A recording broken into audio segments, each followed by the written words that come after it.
몇 주에 걸쳐서 설명하고 있지만 마태복음 13장에 나오는 천국 비유들은 천국의 외형적인 모습을 설명하는 것이 아니라고 했습니다. 그렇죠? 외형적인 모습을 설명하는 것이 아니고 예수 그리스도의 메시아 되심, 그리스도가 메시아죠.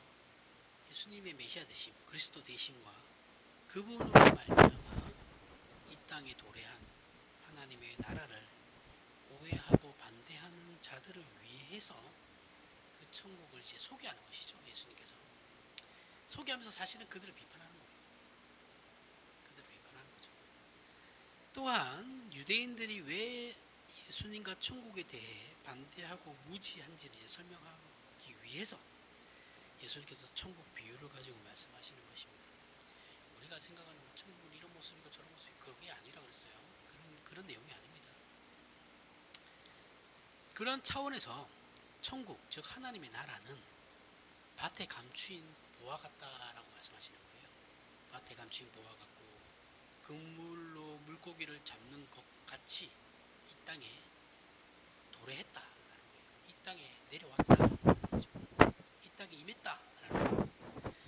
이 말은 천국이 그들이나 우리의 기대와는, 그들이라고 할 때 유대인들을 얘기하는 겁니다. 천국이 이제 유대인들이나 우리들, 지금의 우리들의 어떤 기대와는 다른 모습으로 왔고, 메시아도 심판하러 오신 것이 아니라 오히려 하나님의 나라로 사람들을 하나님의 백성들을 부르러 초대하러 왔다는 것을 가르치는 것이죠. 지금은 그때가 아니야라는 거예요.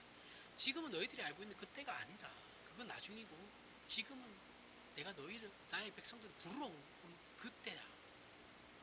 그걸 가르치는 거죠. 너희가 잘못 알고 있다. 라고 얘기하시는 거예요. 이렇게 마태복음 13장의 천국 비유는 천국이 영광의 모습을 가지고 오기를 기대했고 심판과 보상을 가지고 오기를 기대했던 그 유대인들 앞에 그들이 왜 메시아와 도래한 천국에 대해 무지한지를 설명하기 위해서 천국이 지금 어떤 모습으로 왔는지, 무엇을 하러 왔는지를 예수님께서 계속 설명하시는 내용이에요. 그렇죠? 너희들은 죄의 자녀이기 때문에 나를 믿지 않는다. 이런 얘기를 계속 하시는 거예요. 자, 마태복음 9장 11절부터 13절에 바리새인들이 보고 그의 제자들에게 이르되 어찌하여 너희 선생은 세리와 죄인들과 함께 잡수시느냐. 예수께서 들으시고 이르되 건강한 자에게는 의사가 쓸데없고 병든 자에게는 쓸데있느니라. 너희는 가서 내가 긍휼을 원하고 제사를 원하지 아니하노라 하신 뜻이 무엇인지 배우라. 나는 의를 부르러 온 것이 아니요 죄인을 부르러 왔노라 하시니라. 자, 지금 유대인들은 예수님 앞에서 스스로 의인이라고 주장하고 있어요. 그렇죠? 근데 예수님 계속 아니야, 너희 의인 아니냐, 너희 죄인이야. 너희는 죄의 자녀야.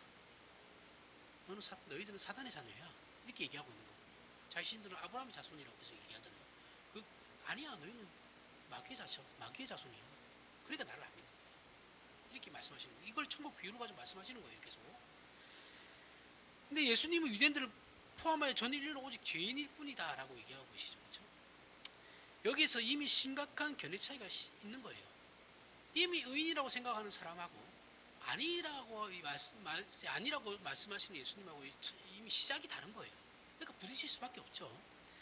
의인이라는 생각과 죄인이라는 생각의 차이는, 자신은 의인이라고 생각하면 지금 심판이 필요한 거예요. 그죠? 내가 의인이에요.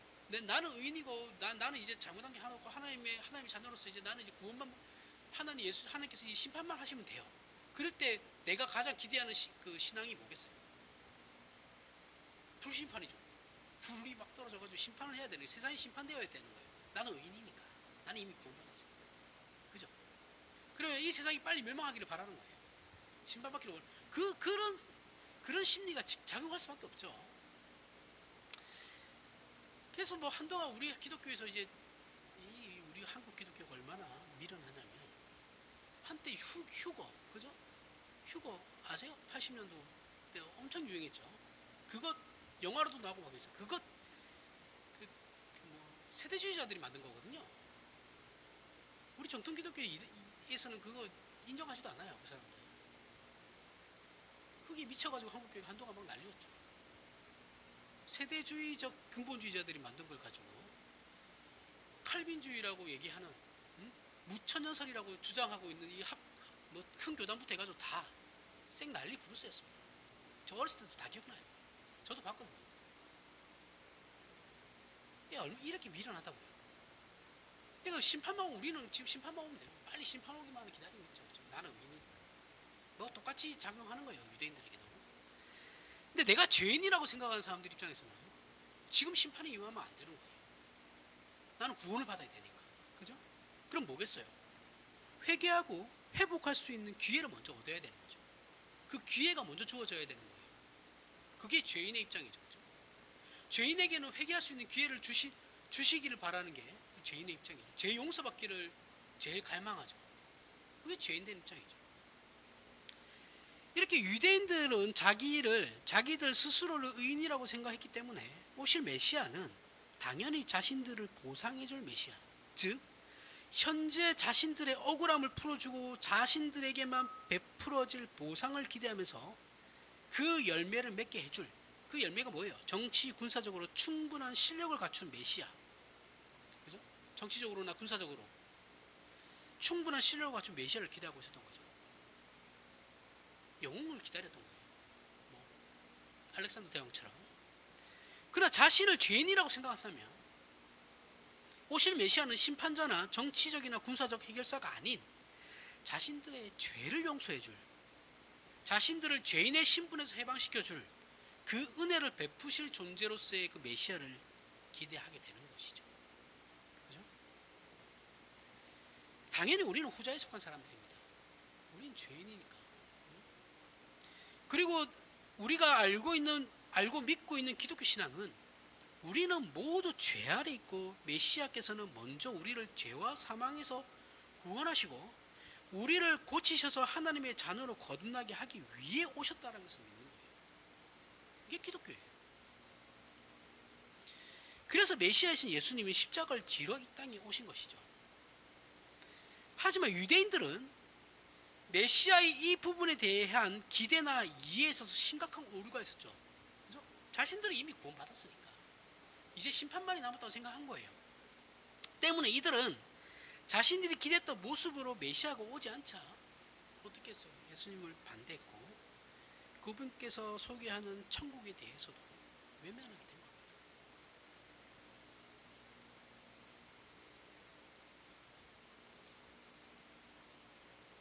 하고 싶은 말이 이만큼 있는데 참도록 하겠습니다.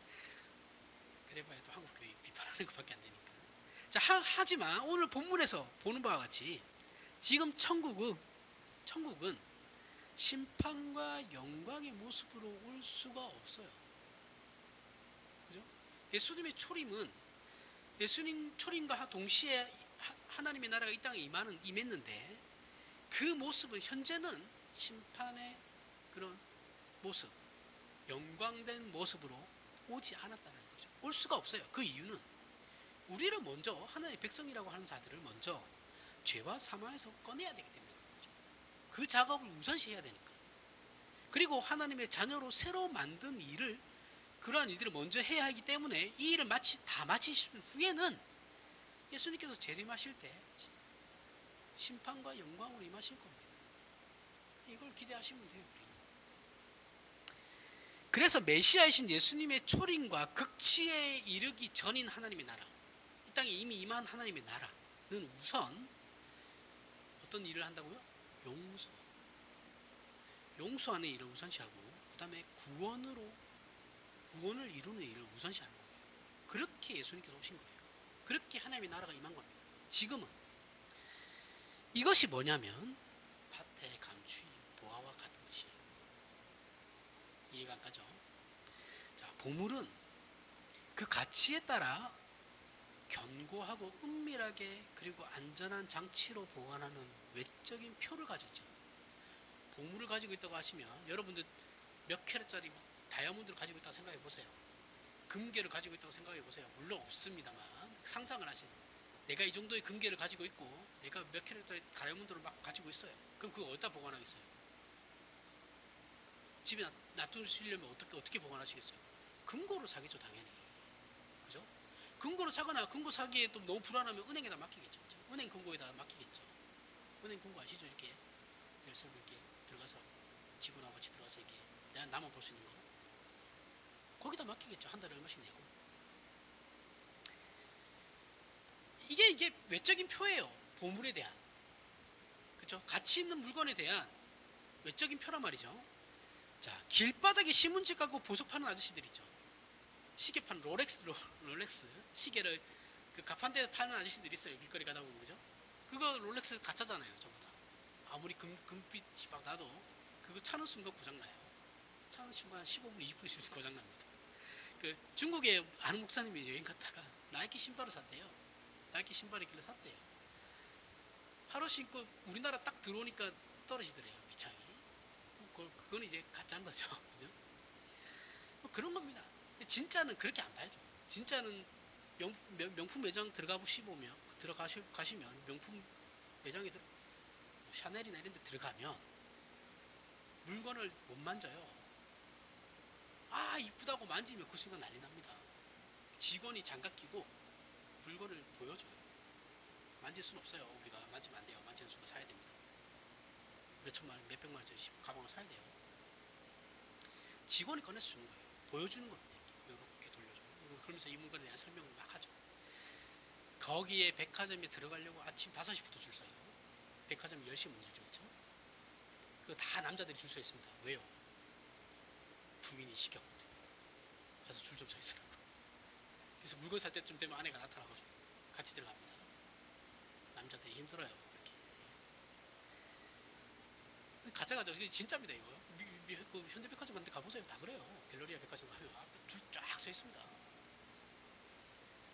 물론 이제 명품, 어떤 명품이냐에 따라 달라요. 아르메스나 이런 거 비싼, 정말 비싼 명품들 그런 거나 그렇고, 싼 명품은 그렇게 줄 서지는 않습니다.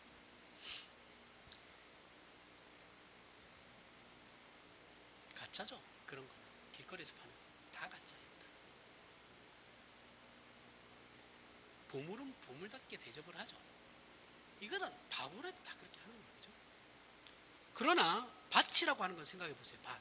여기 밭 많잖아요. 물론 이게 논이지만 밭은 공개되어 있는 장소죠. 은밀하지 않아요. 그렇죠? 은밀하지 않고 경고하지도 않고 안전한 장치라고 해봐야 없어요. 공개되어 있고 누구나 드나들 수 노출되어 있죠. 밭에 보물이 있다는 건 뭐예요? 우리가 알고 예상하며 기대하듯이 보물이 포장되어서 오지 않는다라는 거예요. 그러니까 예수님께서 밭에 보물이 있다라고 설명하시는 건 너희가 생각하는 그 보물은 우리에게 그 하나님의 자녀들에게 있어서 보물이라는 건 이쁘게 포장되어서 오는 게 아니야. 이해가세요? 우리는 보물이라는 걸 당연히 우리가 가치 있게 이렇게 외적인 어떤 표가 있다라고 생각하지만 금고나 금고라든지 이런 그런 걸 생각하지만 하나님께서 말씀하시는 보물은 노출되어 있다는 거예요. 우리가 생각하듯이 예쁘게 이렇게 포장되어 있지 않다라는 거죠. 예수님의 비유 중에는 이제 역사적으로 저번에도 말씀드렸지만 역사적으로 발생했던 일들, 사건들 그리고 당시의 이슈거리나 시사를 가지고 비유를 많이 든다고 제가 설명을 했어요. 그렇죠? 이 밭에 감추인 보화도 이제 그런 겁니다. 밭에 감추인 보화도. 그 시대에 전쟁이 일어나면 어떻게 돼요? 부자들이 보통 이때는 현금이라는 게 없잖아요. 그렇죠? 현금이 통화가 없으니까 보통 금이나 이런 거 보석으로 가지고 있었단 말이죠. 재산을. 그럼 이걸 다 이 부자들은 엄청 많아요, 이게. 그런데 이걸 어떻게 다 들고 도망가겠어요? 급한데. 그러니까 어떻게 하겠어요? 자기가 소유하고 있던 밭에다가 묻는 거죠. 그러면 자기만 알고 있는 표시를 해놓고 전쟁이 끝난 뒤에 돌아왔을 때 다시 그 밭을 파면 되니까 이 항아리에다 이렇게 보물을 넣어놔요. 근데 문제는 이제 전쟁이 중에 그 부자가 죽어버리면 그 밭의 소유가 자기만 아는 거잖아요. 자식들도 몰라요.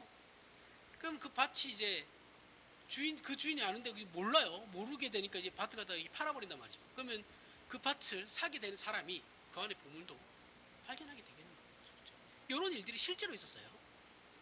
실제로 있었던 일들을 가지고 예수님께서 말씀하시는 겁니다. 그리고 오늘 본문에서 우리가 간과하지 말아야 하는 것들이 있어요.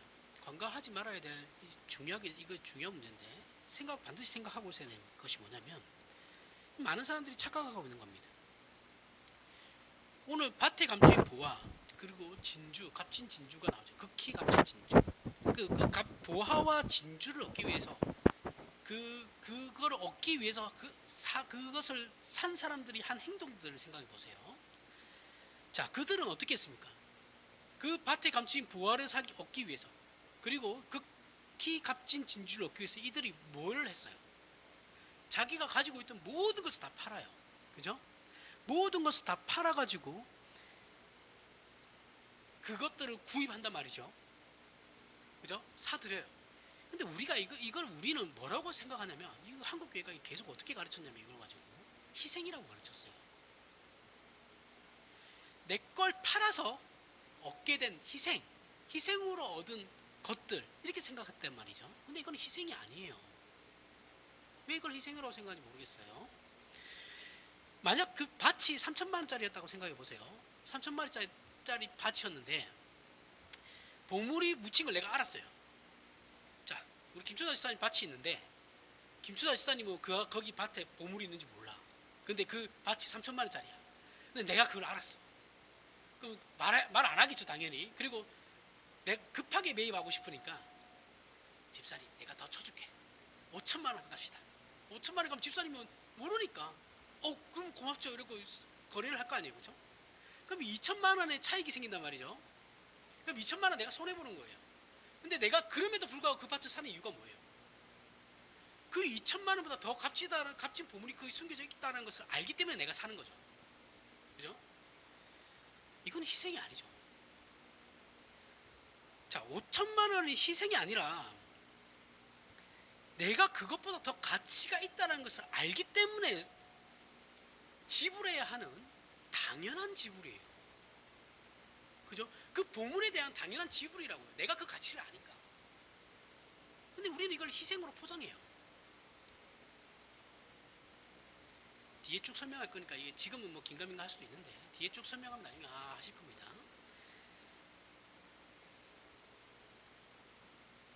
생각해 보세요. 내가 그 보물에 대한 가치를 알고 구입한 거예요. 2천만 원이라는 돈을 더 얹어줘서. 그렇죠? 그러면 나는 이미 그 보물이라는 것으로 말미암아 이미 보상을 받았죠. 그죠? 보상을 받았어요. 나는 그 보물을 얻었으니까. 그리고 값진 진주를 가진 것으로 이미 보상을 받았죠. 내 전 재산을 다 팔아도 그 값진 진주가 더 비싸니까. 그죠? 보상을 이미 받았단 말이죠. 그 후에 다른 보상이 있어요, 없어요? 없어요. 이게 우리예요. 신자라고요. 소위 한국에서 나는 믿음 좋다는 사람들 별로 안 믿습니다. 죄송한데 교만하게 생각할 수도 있겠지만, 저 사람 참 믿음 좋아라고 얘기하는 사람들 보면 보통 제 기준에서는 아니에요. 제가 생각하는 신앙의 기준하고 그 사람이 생각하는 신앙의 기준이 다른 것일 수도 있지만, 제가 볼 때는 제가 배웠던 신앙적인 입장에서 봤을 때 그 사람 신앙이 좋은 게 아니에요. 근데 우리 한국 교회는 어떤 식으로 그 신앙을 좋다라고 얘기하느냐 하면, 교회에서 일 열심히 하면 그냥 신앙 좋다고 얘기해요. 아니에요. 교회에서 봉사 열심히 하는 게 신앙 좋은 게 절대 아닙니다. 그럼 보통 어떻게 얘기하느냐? 내가 내 자신한테, 자기가 자기 자신한테 어떻게 얘기하냐면, 하나님, 저는 세상적인 명예와 물질적인 욕심 다 포기하고 예수 믿었지 않습니까? 이렇게 말해요. 근데 한국말을 끝까지 들어야죠. 그죠? 그래서 그 다음에 있는 거예요. 나 다 포기하고 왜 하는 예수님 믿은 겁니다. 그 다음 뭐겠어요? 그러니까 이제부터 예수 믿은 값을 해주십시오. 청구서 난리죠. 예수님께. 그래서 한국 교회에서 예수 믿는 사람들 중에 예수 믿는 것 자체가 보상인 사람은 거의 없어요. 이미 값진 보물이 숨겨져 있는 밭을 산 사람인데, 극히 값진 진주를 산 사람인데 몰라요. 자신들이 복을 이미 받았다는 거예요.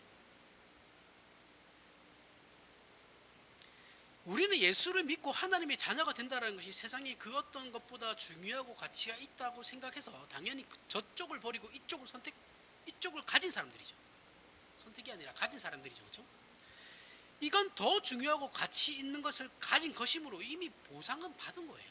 끝났어요. 보상에 대한 문제는 끝난 거예요. 보상이 끝난 것이지 그때부터 보상이 나오는 게 아니라고요. 이미 가졌다니까요. 이미 보물이 숨겨져 있는 밭을 가졌다니까요. 이미 극히 값진 진주를 가졌다니까요. 그러면 보상은 이미 끝난 거예요. 그런데 소위 한국교회에서 믿음 좋다고 하는 사람들, 나는 세상에서 잘 사는 것, 세상이 유혹하는 거 다 포기하고 예수 믿어줬으니까 이제부터 내놓으십시오. 그러는 거 똑같은 거잖아요. 이러고 있는 거잖아요. 이제부터 내 계획대로 해주십시오. 내가 원하는 것을 주십시오. 이러고 있는 겁니다. 이게 한국교회에서 믿음 좋다고 하는 사람들이에요.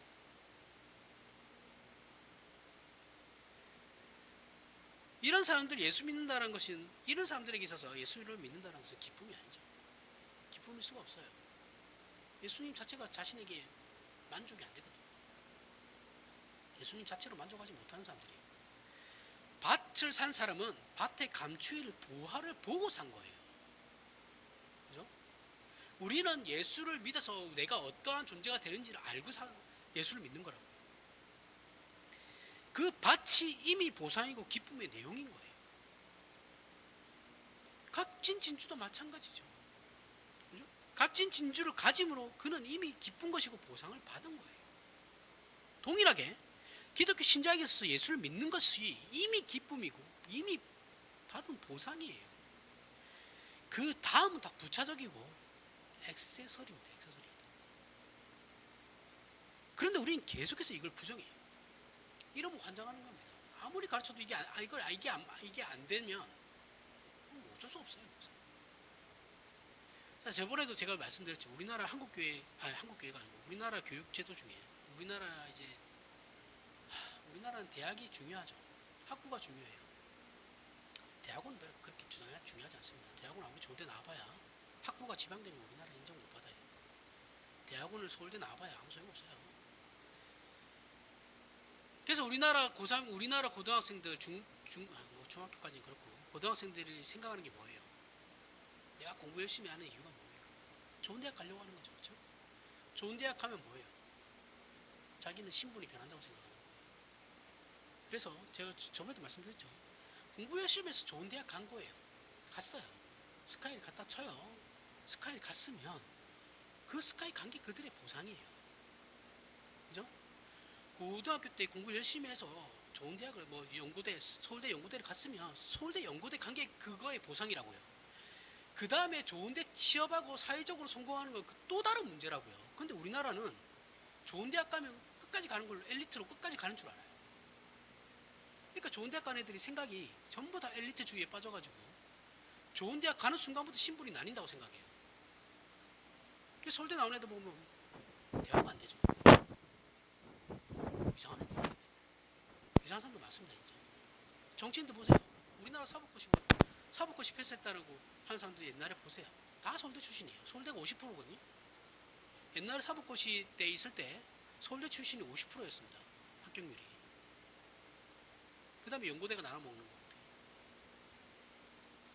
그럼 우리나라 망친 사람들 누구예요? 다 서울대 출신들. 왜 국민들에게 개돼지라고 합니까? 그 사람 서울대 나온 사람입니다. 그렇게 생각하게 된다고. 그러니까 보상이 평생 간다고 생각해요. 이게 문제죠. 지네들이 그렇게 생각하고 있어요. 그래, 지네들이 그렇게 만들고 있는 거예요. 그게 아닙니다. 보상은 좋은 학교 간 걸로 끝이고 그 다음부터는 다른 경쟁이 있는 거예요. 다른 시작이 시작되는 거예요.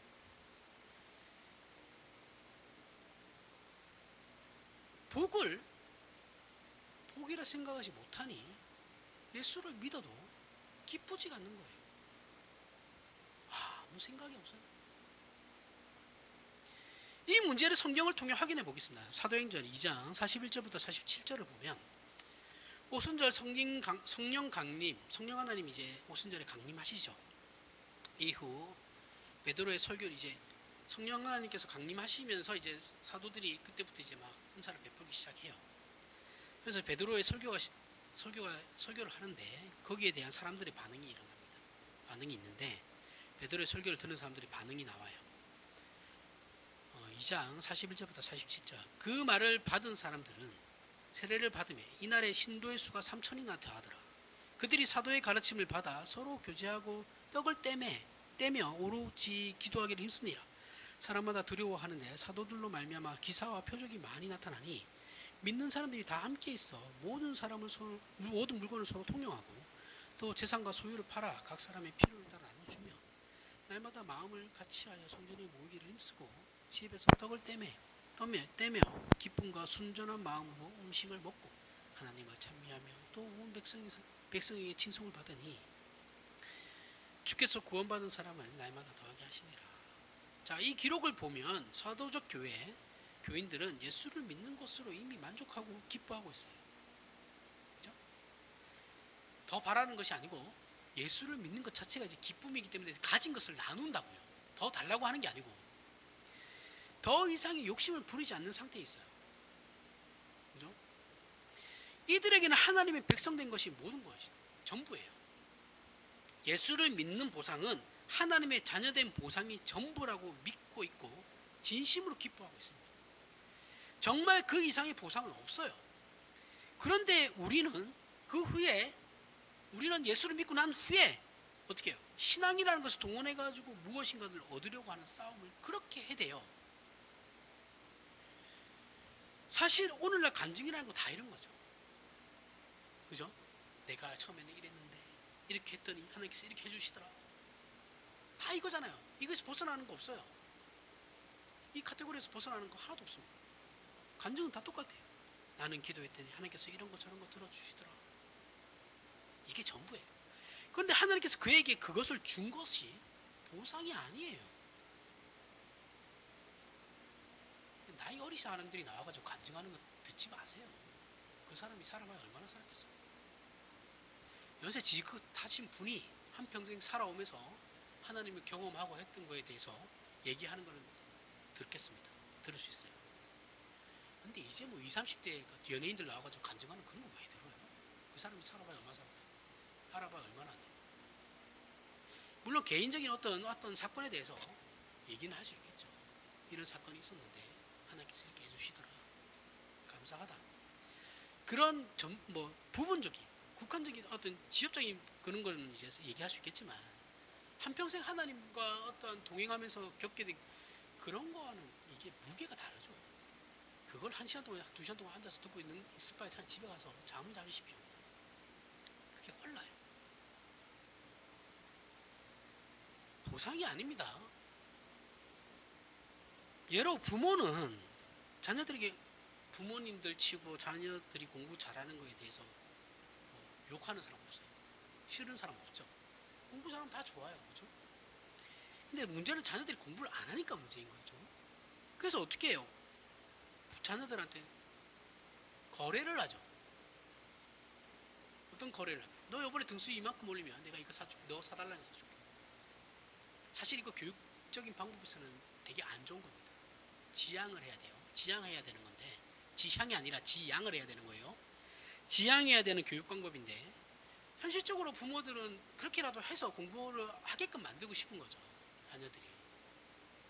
그래서 기꺼이 말 같지도 않은 거 빼고는 다 사줘요. 그죠? 웬만하면 다 사줍니다. 왜 그러냐고요? 부모가 학생일 때 공부 잘하는 것이 복이라는 것을 부모는 알거든요. 근데 학생일 때 공부 잘하는 것이 복이라는 건 학생들은 몰라요. 죽고 다 깨어나도 모릅니다. 공부라는 건 항상 필요를 느낄 때는 그 때가 늦은 때죠. 그죠? 그래서 필요성을 모르고 하는 게 공부예요. 그러니까 부모들이 쪼는 거죠. 그러니까 부모는 뭐 어떻게 해서든 내 자녀를 공부를 잘하게 만들고 싶은 거예요. 그래서 하지 말아야 하는 방법까지 동원하면서 실상은 보상이 아닌 걸 가지고 보상인 것 같이 주죠. 그래서 공부를 열심히 해서 자녀들은 원하는 것을 얻습니다. 그런데 내가 이제 자녀들이 컸을 때 엄마 아빠가 나에게 공부를 열심히 하라고 잘하라고 한 것은 공부를 잘하는 그 자체가 복인 것이지 내가 공부를 해서 저걸 받은 것이 복은 아니구나라는 걸 알게 되죠.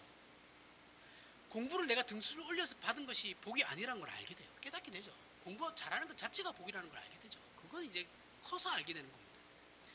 빌립보서 3장 5절부터 9절에 나는 8일 만에 할례를 받고, 이 바울입니다. 바울이 하는 말입니다. 나는 8일 만에 할례를 받고 이스라엘 민족이요 베냐민 지파요 히브리인 중에 히브리인이요 율법으로는 바리새인이요 열심으로는 교회를 핍박하고 박해하고 율법의 의로는 흠이 없는 자라. 그러나 무엇이든지 내게 유익하던 것을 내가 그리스도를 위하여 다 해로 여길 뿐더러 또한 모든 것을 해로 여기면 내 주 그리스도 예수를 아는 지식이 가장 고상하기 때문이라. 내가 그를 위하여 모든 것을 잃어버리고 배설물로 여기면 그리스도를 얻고 그 안에서 발견되려 함이니 내가 가진 의는 율법에서 난 것이 아니요 오직 그리스도를 믿음으로 말미암은 것이니 곧 믿음으로 하나님께로부터 난 의라. 자, 여기서 사도 바울은 세상적 가치로서의 자신에 대한 평가와 예수 믿고 난 뒤에 자신의 위치를 비교하고 있죠. 예수 믿기 전에 자신의 세상적인 평가 흠잡을 데가 없어요. 그리고 나서 예수 믿고 난 뒤에 자신의 위치를 비교하면서 이제 말을 하고 있습니다. 그런데 이렇게 비교할 때 세상의 가치로 인정되는 자신들의 모든 것들을 어떻게 한다고요? 바울은 어떻게 여긴다고? 다 배설물같이 생각한다라는 거예요. 비교는 비교 대상이 아니야라고 말하고 있는 거죠. 그래서 어떻게 하느냐? 10절부터 11절에 내가 그리스도와 그 부활의 권능과 그 고난에 참여함을 알고자 하여 그의 죽으심을 본받아 어떻게 해서든 죽은 자 가운데서 부활에 이르려 하노라. 자, 부활은 언제나 죽음이라는 전제가 필요로 하는 거예요. 그렇죠? 부활하려면 죽어야 돼요. 죽어야 부활이라는 것이 존재하는 것이죠. 그럼 무엇에 대한 죽음이냐고? 세상에 대해서 죽는다라는 거예요.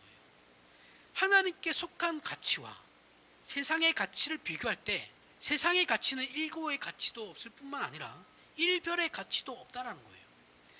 생각할 가치도 없다라는 거죠. 비교 대상이 안 된다. 그런데 우리는 이것을 하나님 앞에서나 사람들 앞에서 희생이라고 말하고 싶은 거예요. 그럴듯하게. 당연한 거를 우리는 희생이라고 얘기하고 싶은 거라고요. 하나님 앞에서 그러면서 목에 힘주고 싶은 거예요. 하나님 내가 이렇게 하지 않았습니까? 하나님 입장에서는 야, 당연히 해야 돼. 당연히 해야 되는 거 아니냐? 옛날에 어떤 연예인이라고 하셨습니다. 연예인 이제 매니저를 구했는데 아는 사람을 구했대요. 아는 사람 팬클럽인가? 거기서 한 사람 뽑아서 이제 매니저를 시켰대요. 매니저는 운전도 해야 되는 거죠. 근데 이 매니저가 맨날 사고를 했대요. 맨날 다른 차 바꾸고 긁고 진짜 거짓말 안 하고 한 달 내내 사고를 했대요. 그래도 참고 계속 썼답니다. 그런데 어느 순간 열흘 동안 사고를 안 내더래요. 그래서 얘가 이제 잘하나 보다 생각하고 있는데 어느 날 갑자기 열흘째 되던 날 사고가 안 나던 그날 갑자기 매니저가 그 연예인에게 이런 말을 했답니다. 저 열흘 동안 사고를 했는데 월급 안 내주시나요? 미친놈. 한 달 내내 네가 사고 내면 못 내고. 똑같은 거예요. 당연한 거 우리는 희생이라고 하나님 앞에 목에 힘주고 있다니까. 아닌 것 같죠. 다 그래서 한국이 다 그래요. 얼마나 웃긴 겁니까? 희생이 아니라 하나님의 자녀로 가는 건 당연히 버려야 되는 것들이에요. 우리가 신자이면서 세상적인 관점에서 생각하기 때문에 이런 것들을 생각하는 거예요. 그렇죠?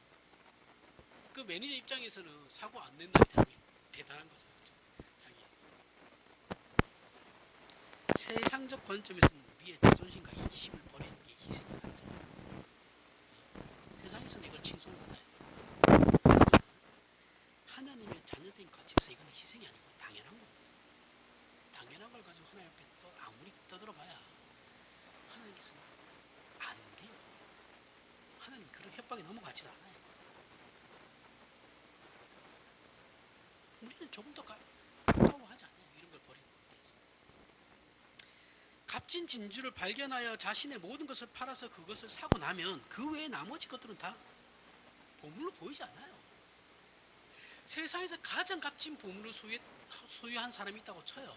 그럼 그 사람 눈에 이거 말고 다른 게 보물로 보이겠어요? 안 보이죠. 다른 거 다 가져가, 이것만 안 돼, 그러겠죠. 그 극히 값진 진주 하나에 모든 것을 투자하고 그것으로 만족하는 겁니다. 오늘날 한국교회는 감사와 기쁨이 없습니다. 한국교회 신자들은 자신이 예수를 믿어 얻은 것이 무엇인지 몰라요. 자신은 하나님을 믿었는데 하나님께서 뭐 해주신 것도 없고 그렇게 참고 살다가, 참 자기 표현으로는 참고 산 거죠. 참고 살다가 어느 날 어려운 일이 생기면 어떻게 돼요? 그동안 쌓아놨던 거 싹 긁어 모아가지고 교회로 달려가요. 집에서 기도하면 되는데 굳이 또 교회로 달려가가지고 하나님하고 싸웁니다. 막 털어내요. 분풀이하죠. 어떻게 나한테 이럴 수 있습니까? 몸에 핏대를 세워요. 그게 안 되면 울죠. 억울해가지고. 내가 하나님한테 이때까지 뭐 해달라는 거 있지 않습니까? 뭐 해달라는 것도 없는데 왜 나에게 이런 일을, 응? 내가 어떻게 그동안 어떻게 참고 살았는데 어떻게 나한테 이렇게까지 하십니까? 이러고 있죠. 눈에 막 힘을 좀 해서. 특히 이게 자식 문제면 난리 나죠. 이때부터는 이성의 끈을 놔. 하나님이 뭐 없어. 눈 뒤집혀가지고 일어갑니다. 그나마 교회 나오면 다행이죠. 정신 차려야 됩니다. 이들에게는 하나님의 자녀가 된다는 건 하나님을 아버지라 부를 수 있다는 것이 애초에 감사거리가 아닌 거예요. 애초에. 골로새서 1장 24절부터 29절 볼까요? 나는 이제 너희를 위하여 받은 괴로움을 기뻐하고 그리스도의 남은 고난을 그의 몸된 교회를 위하여 내 육체에 채우노라. 내가 교회의 일꾼 된 것은 하나님이 너희를 위하여 내게 주신 직분을 따라 하나님의 말씀을 이루려 함이니라. 이 비밀은 만세와 만대로부터 감추었던 것인데 이제는 그의 성도들에게 나타났고 하나님이 그들로 하여금 이 비밀의 영광이 이방인 가운데 얼마나 풍성한지를 알게 하려 하심이라. 이 비밀은 너희 안에 계신 그리스도시니 곧 영광의 소망이니라. 우리가 그를 전파하여 각 사람을 권하고 모든 지혜로 각 사람을 가르치면 각 사람을 그리스도 안에서 완전한 자로 세우려 함이니 이를 위하여 나도 내 속에 능력으로 역사하시는 이의 역사를 따라 힘을 다하여 수고하노라. 사도 바울은 교회와 신자들을 위해서 일하는 모든 수고에 대해서 억울해하지 않아요. 오히려 그것을 자신의 특권이라고, 기쁨이라고 말하고 있습니다. 오늘날 물질만능주의는 이미 교회 안에 침투해 있죠. 이거는 교회가 기독교 교세가 커져가면서부터 들어와 있었어요. 이미 80년대, 70년대부터 이미 들어온 거예요. 그래서 교회 직분에 대한 자부심이나 그 직분 자체가 가치가 있는 것으로 보상을 삼는 일들이 없죠. 그래서 직분을 안 받으려고 그래요. 그죠? 돈 들어간다고 생각하니까. 우리 교회는 돈 안 내도 됩니다. 그래서 그 직분 자체가 감사하지가 않아요. 특히 대표적인 게 뭐냐면 교사예요. 교사. 주일학교 지금 교사가 많네요. 젊은 사람이든 연세 드신 분들이든 누가 됐든 간에 교사 안 하려고 합니다. 왜 그래요? 자, 누군가를 가르친다는 직분은 그것을 돈으로 환산하여 보상되는 것과는 상관없이 그 일 자체가 뭐예요? 그 일 자체로 이제 본인이 자부심을 가져야 되는 일이거든요. 그리고 스스로 그 가치에 대한 이해가 있어야 돼요.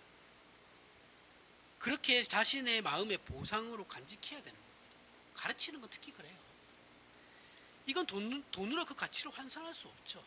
하지만 우리가 이제 물질만능주의를 살아가다 보니 모든 성의는 돈으로 해야 되는 거죠. 요즘 시대에 내가 너를 얼마나 생각하는데 라고 했을 때 생각한다고 하지만 말로만 하면 소용없어요. 요즘은 돈으로 줘야 돼요. 그죠? 회사가 당신을 위해서 당신에게 얼마나 마음을 쏟고 있습니까? 라고 했을 때 그 직원들은 뭐라고 아니 생각 필요 없고 돈으로 주세요. 돈으로 성의를 보이라는 거예요. 요즘은 다 이래요. 그러니까 이제 사제관계에서도 이게 그런 문제들이 생긴단 말이죠. 특히 교회 안에서 물질적으로 이 사제관계가 물질적으로 충족되지 않기 때문에 제자들은 교사를 존경하지 않습니다. 존경하죠. 교사들도 스스로 그 직분 자체에 만족하지 않아요. 한 주간을 직장 다니면서 힘들게 살았는데 왜 또 주일날까지 나와가지고 내가 얘들을 위해서 희생해야 돼? 이 생각하는 거죠. 그 불만을 가지죠. 그러면서 또 뭐예요? 주일학교는 돈이 많이 들어가잖아요. 교육에 대한 투자를 해야 되는 거니까, 그죠? 그러면 교회가 또 작으면 그게 또 잘 안 돼요. 그럼 또 교사들이 또 불만을 가죠. 뭘 하려도 할 수 있는 게 없다 이러면서 안 해요. 작은 교회는 더 그렇죠. 그럼 잘 생각해 보세요. 이 부분에 대해서 우리가 잘 생각해야 됩니다. 남들이 어떻게 생각하느냐, 보상이 얼마나 금전적으로 환산되느냐와 상관없이 교사를 한다는 것은 그것 자체로 참으로 보람이 있고 감사해야 될 영광된 지분이거든요. 교회 안에서는 특히 그렇습니다. 복음을 가르치는 것, 말씀을 가르친다는 건 이건 엄청난 거거든요. 의사도 마찬가지죠. 세상으로 따지면 의사도 마찬가지죠. 의사가 돈을 얼마나 버느냐 상관없이, 물론 우리나라에서는 의사가 인기 직업 1위예요. 변호사가 지금 아니죠. 의사가 지금 최고예요. 얼마나 버느냐 상관없이 남을 고쳐주는 것 그 자체를 어떻게 해요? 의사는 가치를 삼죠. 그렇죠? 복된 걸 알아요. 목사는 말할 것도 없죠. 그렇죠? 목사가 돈에 의해서 좌지우지하는 건 이건 저는 근본적으로 문제가 있다고 생각합니다. 이런 일은 그 일 자체가 보상인지 알지 못하면 알 수 없는 거예요. 할 수 없는 일들이죠. 목사가 사례비를 현실적인 우리 한국교회 현실적인 그 작은 교회 목사님들 사례비가 턱없이 부족합니다. 특히 담임 목사님들은 그래도 나아요. 부교육자들 한 달에 150만 원, 170만 원 받아요. 그거 가지고 어떻게 살아요? 170만 원 주시니까 애들은 한 3가정, 4가정 살아보시려면 살 수 있겠어요? 절대 못 삽니다. 그래도 하는 게 뭐예요? 왜 해요? 가치가 있다는 걸 아니까 하는 거죠. 그렇죠?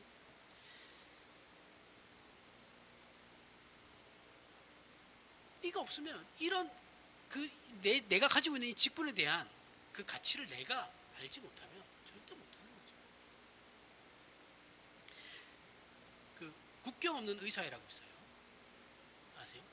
이 사람들 대단한 사람인데 의사하고 간호사들로 모여 있는 국제 기구예요. 국제 기구인데 이제 뭐 유엔 쪽은 아니고 그냥 사설 기구인 것 같아요. 이 사람들이 정말 대단한 게 뭐냐면 뭐 돈이 나오는 게 아니에요. 우리나라 사람들도 의사들도 많이 가 있습니다. 이분들은 테러 지역, 분쟁 지역에 제일 먼저 들어가요. 유엔이나 이런 사람들보다 더 먼저 들어가요. 그래서 거기서 사람들을 고쳐요. 종교에는 안 따져요. 왜 그럼 그 사람들 목숨 걸고 하는 거거든요. 왜 하겠어요, 그렇게? 그 사람들 그 인터뷰하는 거 한번 나중에 기회가 되면 한번 들어보십시오. 우리나라 의사가 나와서 인터뷰하는데 뭐라고 하냐면, 제일 안타까운 순간이 우리나라 같으면 아무것도 아닌 병인데, 주사 한 방이면 낫는 병인데, 그게 없어서 죽어가는 걸 옆에서 보고 있는 게 제일 힘들대요. 자기가 죽으러 들어갔는데, 자기도 죽을 수 있는 상황에서 그 생각부터 든다는 거예요. 그걸 왜 그런 일들을 물론 돈에 미친 환자들도 의사들도 있겠지만, 이런 분들도 있다라는 거죠. 왜 그럴 수 있냐고요. 자신의 의사에 대한 그 직업에 대한 가치를 본인이 알고 있는 거죠. 그럴 수 있는 거예요. 우리가 누군가를 전도하고 누군가에게 봉사하며 누군가를 사랑하고 누군가를 위해 희생하는 것, 이 일이 아무나 할 수 있는 일이 아니다라는 것을 우리가 알 때 우리는 하나님의 자녀라는 이름으로 사는 것에 대하여 이미 보상을 받았다라는 거예요. 그리고 우리의 인생은 기쁨과 만족과 감사로 충만할 수 있다는 것이죠. 그러나 우리가 그것을 희생으로 생각하여 당연히 해야 되는 것을 내가 희생했다고 생각하게 되면 그 희생을 조건 삼아가지고 세상적 물질의 복을 얻을 것이라 생각한다면 우리의 신자의 인생에는 기적도 보상도 감사도 없다라는 거예요. 당연한 걸 희생으로 생각하지 말라는 거예요. 이것이 성경이 우리에게 가르치는 겁니다. 사도 바울이 골로새서 1장 24절 이하에 그리스도의 남은 고난을 그의 몸된 교회를 위하여 내 육체에 채우노라 라고 말할 수 있는 것은 사도 바울은 극히 값진 진주를 찾았기 때문에 그런 것이죠. 찾아서 그가 소유했기 때문에 자신의 세상적인 모든 평가를 값진 진주와 바꾼 것이죠. 값진 진주를 이제 나는 가지고 있으니까 내 이전에 있었던 그런 스펙, 평가들 다 필요 없어. 왜? 나는 이미 값진 진주를 가졌으니까. 바울은 자신이 당한 고난과 희생과 보상받을 길 없는 이런 일들이 그가 하나님의 일을 하는 것과 전혀 상관없다라고 얘기해요. 하나님을 위하여, 영혼을 위하여 하나님께서 그의 영광을 드러내시며 구원과 용서와 자비를 베푸시는 일에 자신이 쓰임받아 모든 사람들에게 은혜를 끼치는 하나님의 손길이 되는 것으로 그는 이미 보상받은 것이다라고 생각하고 있어요. 믿고 있다고요. 그렇게 이것으로 바울에게는 억울함이 없고 비극이 없어요. 우리도 마찬가지예요. 우리의 인생은 사도 바울보다 못한 인생이 아무도 없습니다. 오늘날 모든 신자들에게. 우리는 우리가 사도 바울처럼 드러나고 칭송받지 않는 것 때문에 우리의 인생을 하찮고 값싸게 여기고 있어요. 하지만 하나님께서는 이런 우리를 통해서 얼마든지 일하고 계시는 거거든요. 우리는 감사해야 할 것과 우리가 간증으로 삼을 만한 기적들은 우리의 자신과 인생에 얼마든지 있어요. 남의 간증 들을 필요 없어요. 여러분들이 하나님 앞에서 간증거리로 삼을 만한 건 차고도 넘쳐요. 생각을 안 해서 모를 뿐이지. 단지 우리가 생각하는 신앙을 하지 않기 때문에 그 복을 누리지 못하는 거라고요. 그냥 일만 시켜대니 생각을 할 시간을 줘야지. 생각할 시간을 안 주고 일만 시켜대니 교인들이 바보가 되는 거예요. 목사들이 우미나 정책한 거잖아요. 교인들 바보 만들어가지고 자기 편하게 하려고 목회. 응? 아닌 사람 있습니까? 그러면서 교인들에게 진정한 복을 누려야 할 그 복들을 누리지 못하게 만든 게 한국 교회잖아요. 목사들이잖아요. 여러분, 우리는 정말 부활가 숨겨져 있는 그 밭을 산 자들이 많습니까? 한번 자신에게 물어보십시오. 값진 진주를 산 자들이 많냐고요. 우리는 분명히 샀어요. 분명히 샀습니다. 소유하고 있어요. 그러나 그것이 무엇인지 몰라요. 잊어버렸어요. 아니면 배우지 않아서 모르거나. 배우지 않은 것은 목사들 책임이죠. 잊어버린 건 그 사람의 문제인 거예요. 부디 신자된 우리의 지위와 자랑과 책임을 회복하시길 바랍니다. 회복하시고 하나님의 사람으로 감사와 기적의 인생을 사시길 바랍니다. 기도하겠습니다. 하나님 아버지 은혜를 감사합니다. 하나님께서 우리의 아버지 되시며 예수 그리스도 안에서 우리가 새 생명과 하나님의 자녀라는 이름을 얻었습니다. 그리고 우리 인생의 승리와 자랑과 영광을 알게 해주셨으니 실패하는 자가 없게 하여 주시옵소서. 그래서 우리로 저 유대인들의 실패의 마음을 가지지 않게 하시고 하나님께서 베푸시는 구원과 은혜의 전령으로 살아가는 자들이 되어 있음을 깨닫게 하시고 우리의 인생이 이제는 승리와 기쁨과 자랑과 감사의 나날을 보내게 하여 주시옵소서. 감사합니다. 예수님 이름으로 기도합니다. 아멘. 우리 다 같이